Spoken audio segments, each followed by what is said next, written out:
Le journal de 13h sur RTI1. Madame, monsieur, bonjour. Reparcourons ensemble le sommaire de cette édition. Un village moderne pour 200 foyers impactés par le projet de construction du port sec de Ferkessédougou. Dans le Tchologo, les populations de 5 villages sont recasées sur un nouveau site d'Ecoca. Les clés des logements ont été remis par le ministre d'État et président du conseil régional du Tchologo, Téné Birahima Ouattara.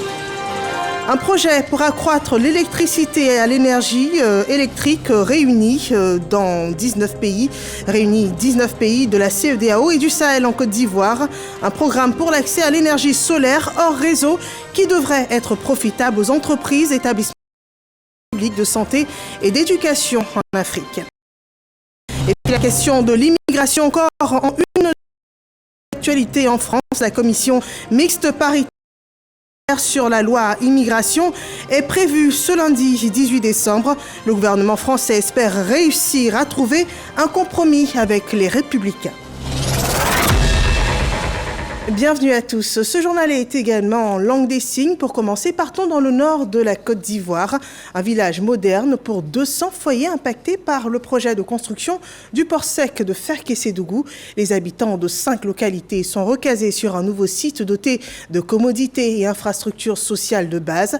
À Dekoka, dans le Tchologo, le ministre d'État et président du conseil régional, Téné Birahima Ouattara, a remis les clés des nouveaux logements. Djeneba Ouattara et Kader Sogodogo. Dekoka, village de la sous-préfecture de Ferkessédougou, change désormais de visage. La localité bénéficie d'une cité moderne bâtie sur une superficie de plus de 20 hectares avec des logements et des infrastructures de développement pour le recasement des populations impactées par le projet de construction du port sec de Ferkessédougou. Ce village, dans sa conception, a certes été voulu moderne, mais le pari était de permettre aux nouveaux occupants de rester attachés à leur mode de vie traditionnel. Pour une meilleure gestion de la cité, il a établi un protocole d'accord avec les différents bénéficiaires des logements pour le suivi, l'entretien et la sauvegarde des intérêts de toutes les parties. La remise symbolique des clés des 200 logements aux bénéficiaires est faite par le ministre d'État Téné Birahima Ouattara, par ailleurs président du conseil régional du Tchologo, et le ministre des Transports Amadou Kouné. Les bénéficiaires traduisent leur reconnaissance à l'État de Côte d'Ivoire. Au nom de tous les bénéficiaires, nous nous engageons à prendre soin de ce beau cadre et à le rendre toujours propre dans le vivre ensemble, comme le président de la République, son Excellence M. Alassane Ouattara, le dit toujours. Le ministre des Transports exprime le soutien et l'engagement du gouvernement à se tenir aux côtés des populations. L'État a travaillé en étroite collaboration avec les populations pour que les personnes impactées soient traitées avec dignité et respect. La cérémonie de remise des clés des logements aux familles est une étape importante dans ce processus, car ceci montre notre engagement et notre volonté d'aider les familles à se réinstaller dans des conditions honorables et durables. Pour le ministre d'État Téné Birahima Ouattara, le conseil régional du Tchologo accompagnera le gouvernement pour permettre la réalisation de cet important projet qui est le port sec de Ferkessédougou. Je voudrais exprimer toute la gratitude de la région du Tchologo au gouvernement. Je m'associe aux parents pour remercier et rendre un vibrant hommage au président de la République pour avoir initié le projet de port sec et autorisé la mise en œuvre d'une composante de haute portée sociale. Le conseil régional du Tchologo prendra le relais pour poursuivre et accompagner les actions de développement ici dans cette localité. Le volet social du projet du port sec se chiffre à plus de 12 milliards de francs CFA, dont 7 pour la construction de cette cité et 800 millions de francs CFA déjà payés aux populations pour indemnité d'éviction des terres agricoles. L'actualité en Côte d'Ivoire, c'est aussi les sénatoriales partielles dans le Guémont qui se dérouleront le 23 décembre prochain. La campagne électorale est ouverte à cet effet depuis minuit ce lundi et s'achèvera le 21 décembre à minuit. Et le jour du scrutin, 265 électeurs seront invités à départager les 10 candidats en lice. Ce sont des candidats qui sont invités à privilégier la paix au cours de cette période de campagne électorale. Une instruction ferme donnée par le président de la commission électorale indépendante de Côte d'Ivoire à l'occasion de la remise des supports de communication, affiches et spécimens, développement par Carmeldia. Ils sont au nombre de 10, les candidats engagés dans la course aux élections sénatoriales dans la région du Guémont. Le président de la commission électorale indépendante, CEI, leur a remis personnellement 150 affiches et 500 exemplaires de bulletins de vote pour faciliter leurs campagnes respectives. Avant cette étape importante, le président de la CEI, Ibrahim Koulibaly Cuibière, a prodigué des conseils avisés aux candidats en vue du scrutin à venir. Je voulais appeler les uns et les autres à beaucoup plus de discipline. On va casser, on va brûler, mais après c'est dans le Guémont, c'est dans Diokoué, c'est dans Bangolo, c'est dans Kuibli, c'est dans Fakobli.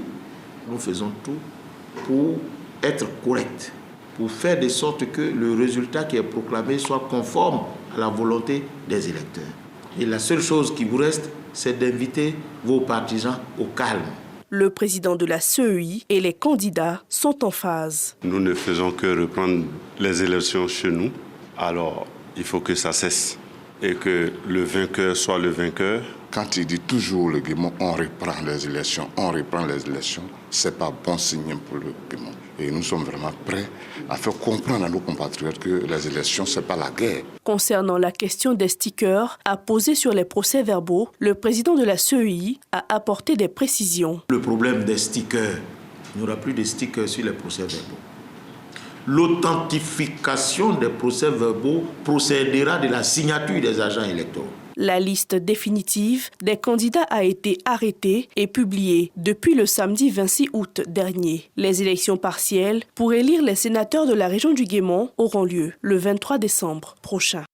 Dans l'actualité politique ivoirienne, on retient cette élection à la tête de l'Union des femmes du RHDP. Les femmes militantes du parti au pouvoir ont tenu hier une assemblée élective plébiscitant Arlette Badou en qualité de présidente de cette instance du RHDP. Sidonie Davila. Les femmes du RHDP se mobilisent en force, prêtes à contribuer à la conquête du pouvoir en 2025. Ce dimanche, Parc des Sports de Trècheville. L'Assemblée générale élective des femmes a transcendé la simple compétition pour se muer en une célébration de l'unité au sein du parti. 6 candidates en lice au départ, une seule reste en course, les 5 autres ayant décidé de se rallier. J'ai retiré ma candidature parce qu'au fond de moi, je souhaitais un consensus qui préserve la paix. Nous y sommes parvenus. Ce consensus en faveur d'Alerte Badou, secrétaire départementale d'Ara, a été chaleureusement accueilli. En témoigne la ferveur qui s'empare des militantes. La nouvelle présidente des femmes du RHDP entend insuffler une nouvelle dynamique à cette mandature. Son credo, le travail, l'unité et l'implantation du parti pour le rayonnement du rassemblement des oufouettistes pour la démocratie et la paix. Le résultat de ce jour représente le point de départ d'un nouveau rassemblement, d'une mobilisation des femmes de notre parti. C'est une remobilisation des femmes de notre parti autour de son Excellence Alassane Ouattara, grand visionnaire et véritable deuxième chance pour notre pays. J'ambitionne donc, avec le concours de vous toutes, notamment de mes sœurs anciennement candidates, de contribuer à mettre le rôle et l'action de la femme au cœur de la stratégie globale.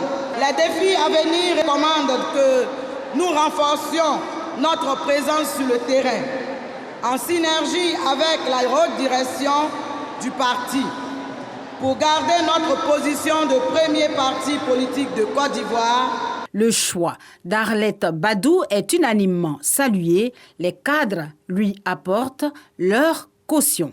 C'est là le travail d'une équipe engagée, d'une équipe volontaire, d'une équipe qui se dit qu'il était temps que nous puissions nous retrouver à l'occasion de cette Assemblée générale élective pour montrer notre affection à son Excellence, Monsieur le Président de la République, président du parti, président du RHDP, notre président, notre mentor, notre guide, le guide des femmes. Monsieur le Président du directoire, allez dire à son Excellence, Monsieur le Président du RHDP, son Excellence, Monsieur Alassane Ouattara, que la leçon qu'il nous a apprise, que cette leçon est bien assimilée par ses sœurs, par ses filles que nous sommes.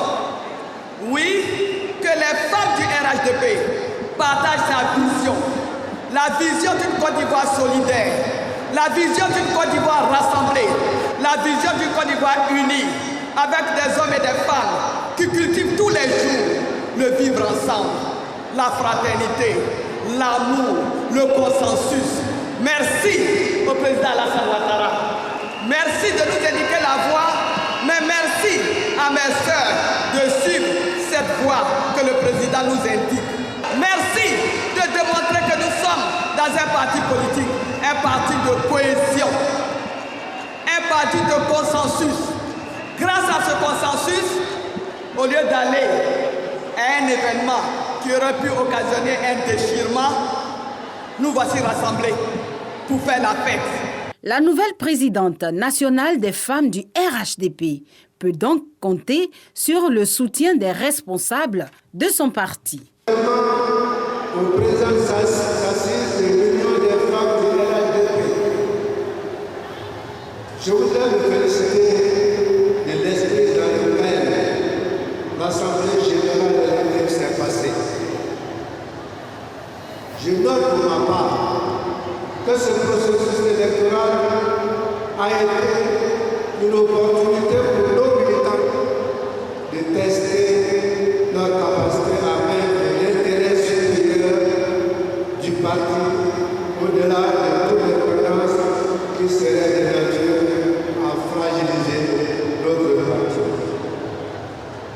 Je voudrais engager toutes nos sœurs et femmes militantes à celui autour de la présidente élue afin de consolider les acquis.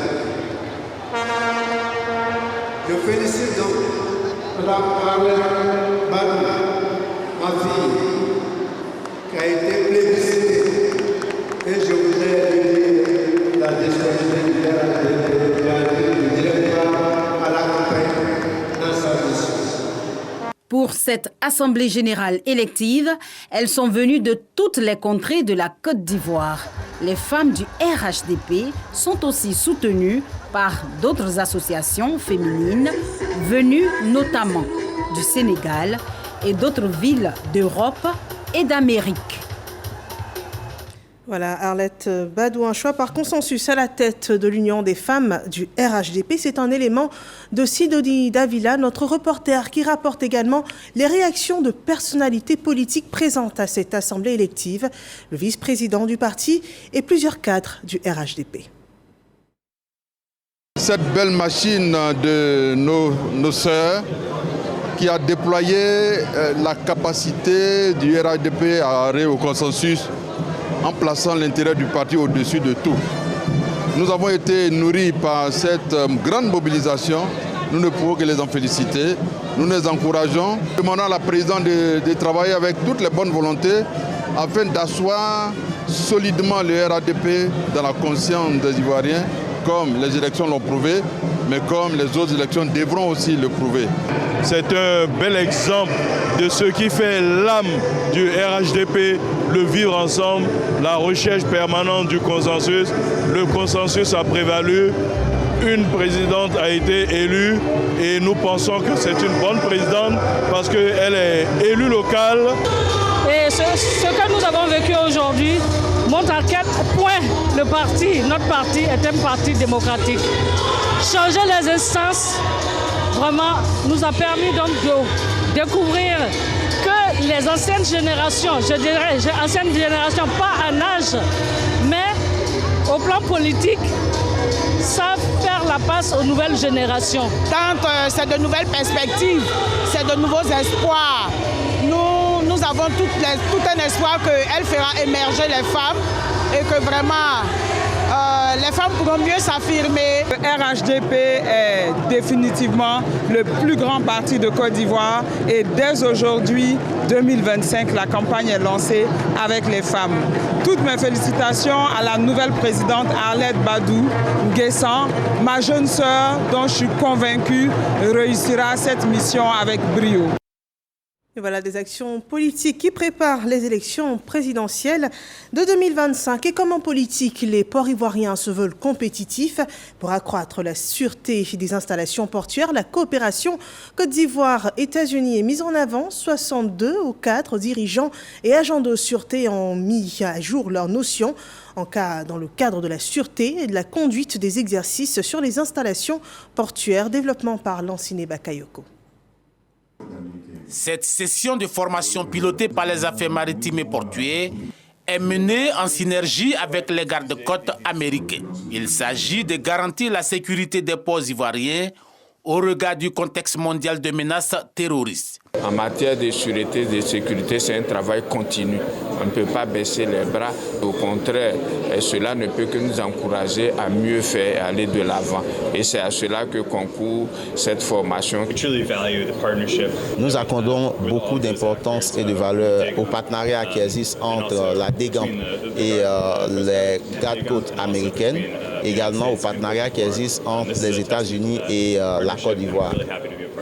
Cet apport considérable de la marine américaine vise au renforcement de la sûreté des installations portuaires et intègre aussi des solutions managériales efficaces et parfaitement adaptées à la mise en œuvre des dispositions du Code international. Les Américains viennent pour la 3e fois en Côte d'Ivoire en 2023.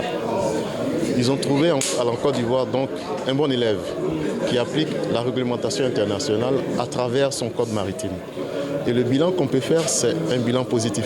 Le Code international pour la sûreté des navires et des installations portuaires prescrit non seulement la formation du personnel de sûreté, mais également la sensibilisation de tout le personnel administratif, y compris les personnels dirigeants. Et s'il faut mener des actions pour la sûreté des installations portuaires, l'extension du réseau électrique est aussi une priorité dans nos régions, et pas seulement en Côte d'Ivoire. La préoccupation a réuni dans notre pays 19 représentants de pays de l'Afrique de l'Ouest et du Centre, un projet régional pour accroître l'accès des populations aux services d'électricité. Chris Diomandé et Jean-Marc Djadji nous en disent plus. 208 millions d'habitants sur les 406 millions de personnes résidant en Afrique de l'Ouest n'ont pas accès à l'électricité, 70% vivant dans les zones rurales. En raison de l'importance stratégique de l'énergie dans la réalisation du développement durable, le Centre pour les énergies renouvelables et l'efficacité énergétique de la CEDEAO lance le projet régional d'accès à l'électricité hors réseau. Objectif : accroître l'accès à l'électricité des ménages, des entreprises et des institutions publiques en utilisant la technologie solaire autonome.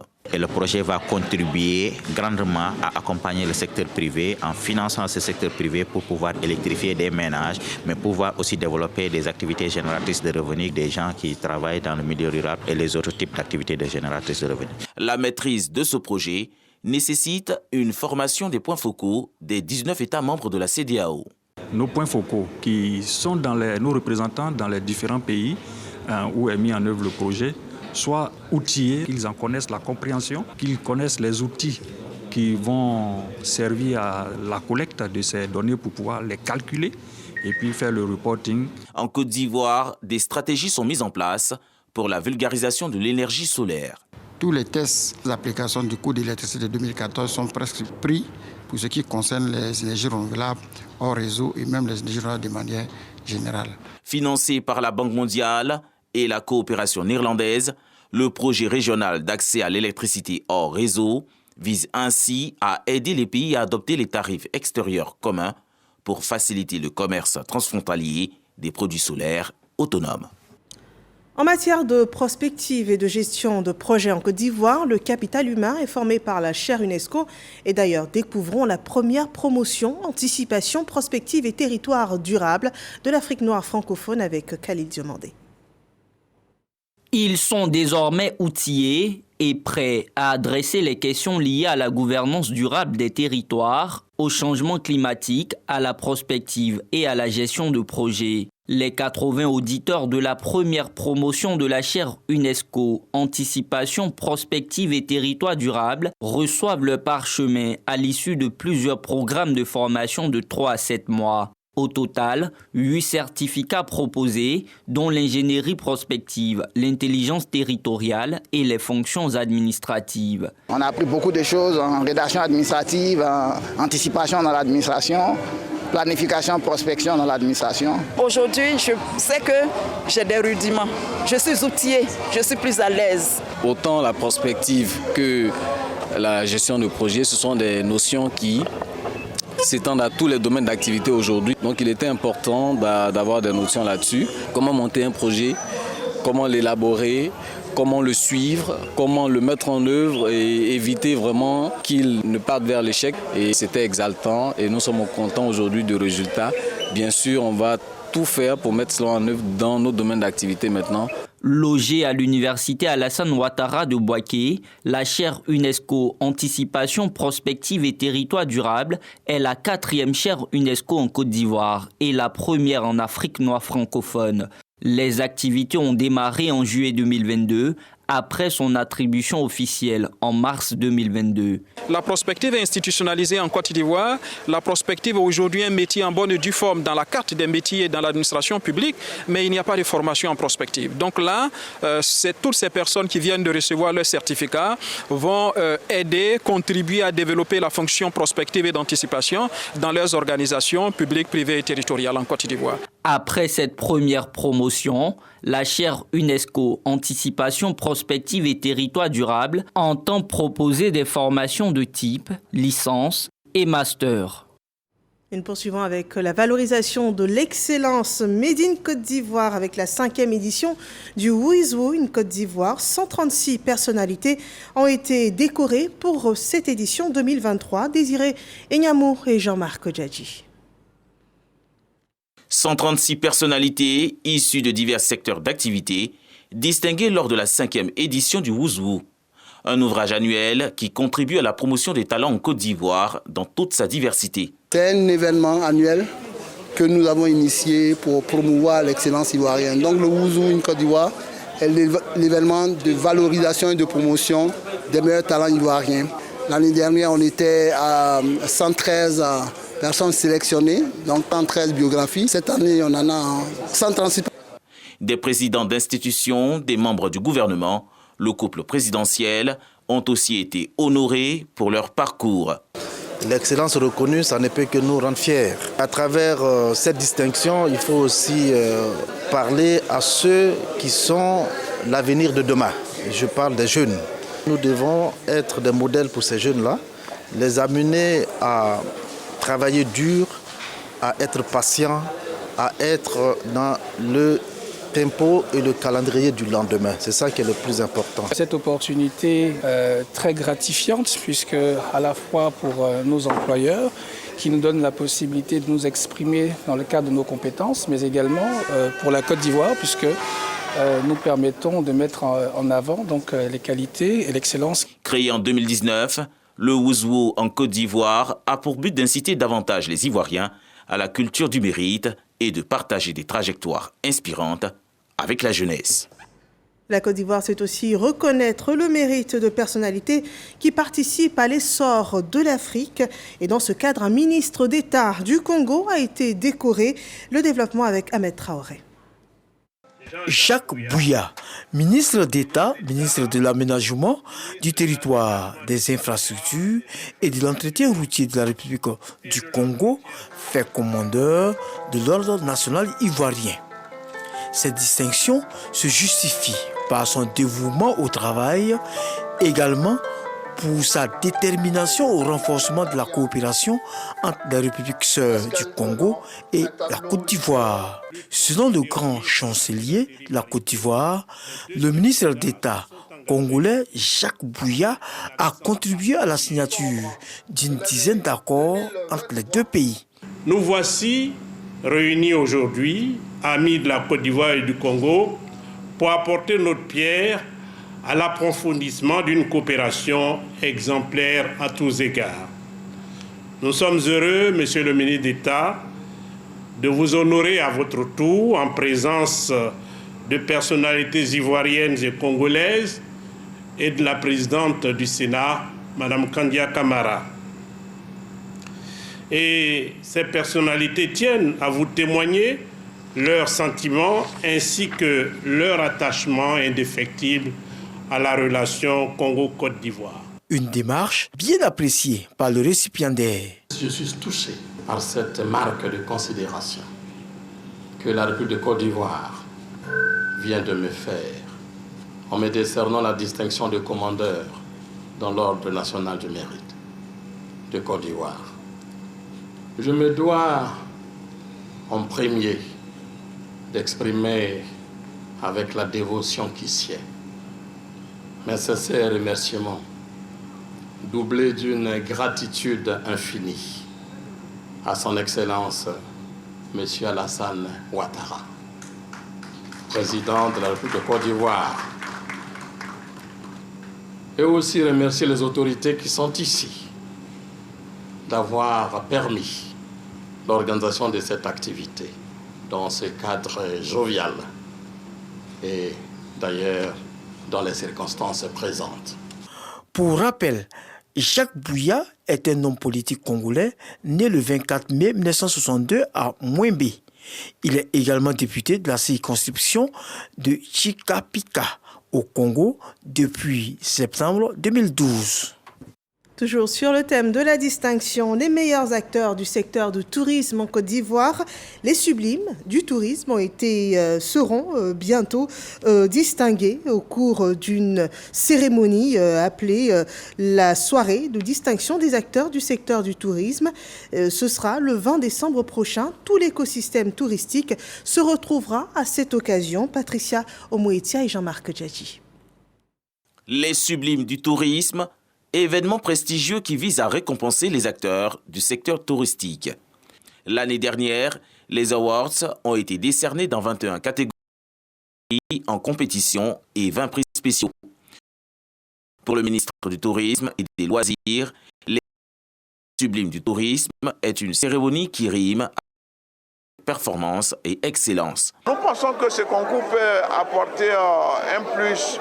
D'abord, le fait que nous arrivions à rendre notre destination plus compétitive, d'une part, mais d'autre part, faire en sorte que la formation soit au cœur de leur dispositif et que chacun soit rendu de plus en plus responsable. Sublime Côte d'Ivoire n'a pas fini de sublimer le monde. Faire de l'économie touristique le troisième pilier de développement de la Côte d'Ivoire. L'objectif est de positionner la destination ivoirienne dans le top 5 africain à l'échéance 2025. La deuxième édition des Sublimes du tourisme aura lieu ce 20 décembre prochain pour distinguer les meilleurs acteurs du secteur touristique. L'économie touristique ivoirienne qui connaîtra une forte activité au cours des prochains mois.